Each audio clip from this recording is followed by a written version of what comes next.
انہوں نے وہ سارا معاملہ کیا پاکستان تحریک انصاف نے، جس کی بنا پر انہوں نے کہا جی کہ ہم یہ ووٹ آف نو کانفیڈنس کو ہی جو ہے وہ خارج کر دیتے ہیں، اور وہ سارا میں اس کے اوپر ووٹنگ تک کروانے کو رضامند نہیں تھی پاکستان تحریک انصاف. آج تو خان صاحب سب کو بٹھا کر بتا رہے ہیں کہ نہیں سر، امریکی سازش انوالو نہیں تھی. امریکی سازش کو بنیاد بنا کر قاسم سوری صاحب نے وہ فیصلہ دیا، امریکی سازش کو بنیاد بنا کر اسد کیسر صاحب نے کہا جی کہ میں یہ نہیں کر سکتا، میں یہاں سے جا رہا ہوں، اور آج خان صاحب سب کو بٹھا کر کہہ رہے ہیں کہ وہ سب کچھ نہیں تھا. تو آپ آپٹکس کی بات نہ کریں، یہ ملک کی سیاست میں یہ شروع سے چیزیں چل رہی ہیں، آج بھی یہی کچھ ہی ہے.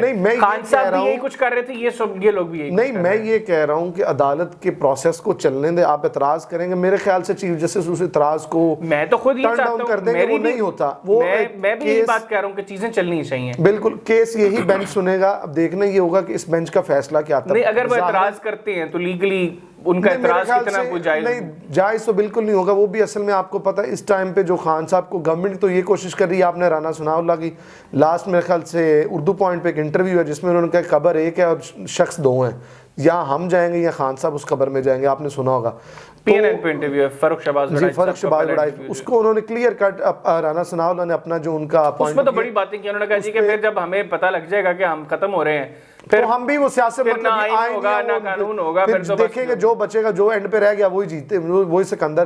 مسئلہ یہ کہ یہ چیزیں کورٹ کو بھی نظر آ رہی ہیں کہ یہ جو جنگ ہے نا وہ ذاتی اناد کی جنگ بن چکی ہے. اچھا اب مسئلہ یہ آج 27 مارچ ہوگی، 30 اپریل الیکشن ڈیٹ اناؤنسڈ تھی as per the previous notification of election commission of Pakistan, جس کو اب انہوں نے دوبارہ نیا نوٹیفیکیشن کیا اور اب 8 اکتوبر کی ہے.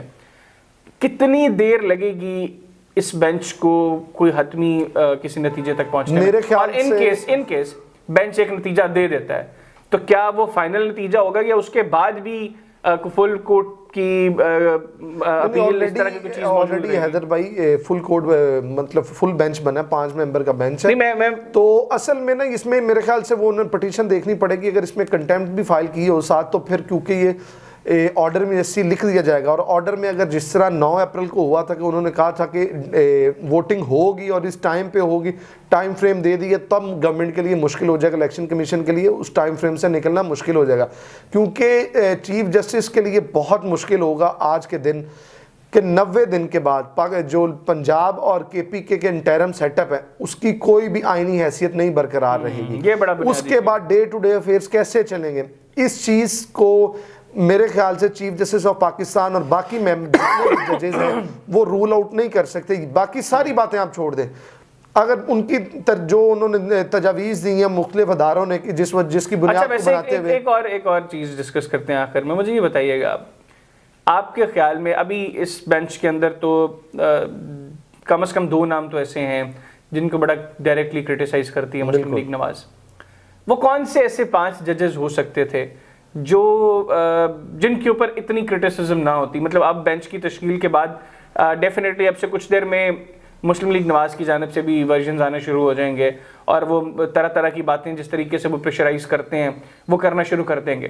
آپ کے خیال میں آئیڈیلی کون سے 5 لوگ حیدر آپ کو بات بتاؤں، اگر آپ جسٹس قاضی فائز عیسیٰ صاحب کیوں نہیں ہیں؟ جسٹس قاضی فائز عیسیٰ کو لے آتے ہیں، جسٹس منصور علی شاہ کو، جسٹس اطہر من اللہ، جسٹس عائشہ ملک. تو بات یہ تھی کہ اس طرح اگر وہ دوسری سائڈ کی طرف سے اعتراض آنا شروع ہو جاتا گورنمنٹ کو اور عمران خان صاحب کو، ایک سائیڈ کے اعتراضات کو مد نظر یہی تو میں کہہ رہا ہوں کہ آپ اگر اس میرے طرف کا پوچھنے کا مقصد یہ کہ وہ کون سے 5 ججز ہیں جن کے اوپر دونوں سائڈز کا اعتراض نہ ہوتا؟ چیف جسٹس کے پروگیٹو ہے نا، وہ کسی کو بھی اپنے ساتھ بٹھا سکتے ہیں. اعتراض تو وہ کسی پہ بھی اٹھا سکتے ہیں نا. اگر وہ اطہر اللہ آتے اور وہ کوئی ایسا کمنٹ پاس کر دیتے تو وہ اس پہ بھی اعتراض اٹھا سکتے تھے. جب تک وہ اسلام آباد ہائی کورٹ میں تھے، وہ خان صاحب کو مختلف کیسز میں ضمانتیں دے رہے تھے، تب ان کے اوپر بھی تنقید کی جا رہی تھی. کس سٹیج تک یہ اعتراض کر سکتے ہیں؟ یعنی مسلم لیگ نون وہ تو کوشش کرے گی نا حتی الامکان کہ اس کو لنگر آن کیا جائے. اگر تو انہوں نے اعتراض ظاہر سی بات داخل کریں گے اور اس پہ چیف جسٹس کا فیصلہ آ جاتا، اس کے بعد ان کے پاس کوئی رستہ نہیں ہے. وہ یا تو واک آؤٹ کر جائیں یا اپنا کیس کو کنٹیسٹ کریں. تو میرے خیال سے کھلا میدان میں سپریم کورٹ ڈیسیجن دے دیتی ہے کہ نہیں 30 اپریل کو ہی انتخابات کروانے ہیں. اگر انہوں نے پہلے کی طرح جیسے خان صاحب کے ٹائم پہ ہوا کہ انہوں نے ٹائم فکس کر دیا، ڈیٹ فکس کر دی اور اس میں کیٹاگوریکلی مینشن کر دیا کہ اس کے اوپر عمل درآمد نہ ہوا تو کنٹیمپٹ ہوگی، تو میرے خیال سے الیکشن کمیشن کے لیے بہت مشکل ہو جائے گی. ان کیس الیکشن کمیشن کے سارے ممبران مستعفی ہو جاتے ہیں. نہیں مستعفی ہو بھی جائیں گے تو انٹرم سے جو ان کو جس کے پاس چارج آئے گا اس کی ذمہ داری ہو جائے گی نا. بعد یہ آئینی ذمہ چارج داری ہے. کیسے آئے گا؟ اپوائنٹمنٹ کس نے کرنی ہے؟ نہیں اپوائنٹمنٹ نہیں کہ اپوائنٹمنٹ فرض کریں اپوائنٹمنٹ جب تک وہ مستعفی ہو جاتے ہیں تو جب پہلے الیکشن ہوتے تھے چیف الیکشن کمیشن موجود نہیں تھے ہوتے تو بھی ایک سسٹم چلتا نا, وہ ایک ادارہ ہے, سربراہ ہونا اس کا ضروری ہے. پر سربراہ نہ ہو. اب بات یہ کہ جس وقت یہ نوٹیفیکیشن آیا الیکشن کمیشن کا اس وقت اسکروٹنی کا عمل چل رہا تھا, کاغذات نامزدگی جو جمع کروا چکے تھے, اور 30 تاریخ کے بعد غالباً اب ٹکٹس کے حوالے سے چیزیں چلنی تھی اور 6 تاریخ کو حتمی فہرستیں جو ہیں وہ آ جانی تھی امیدواران کی.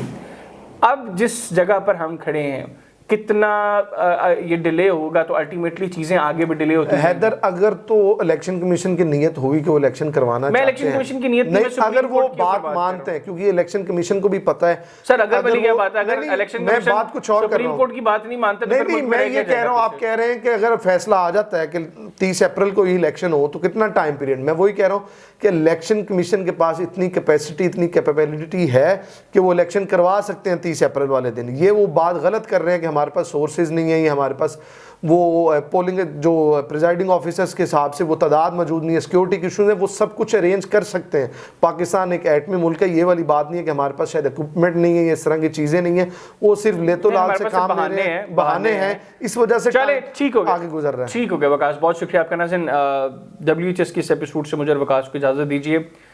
ہم امید کرتے ہیں کہ یہ بینچ جو فیصلہ کرے گا وہ اس ملک کے مستقبل کے لیے بہتر فیصلہ ہوگا, جس سے اس ملک کی آئین کی بھی پروٹیکشن ہوگی, جس میں نظر آئے گا کہ اس ملک کے اندر رول آف لا نام کی بھی کوئی چیز ہے.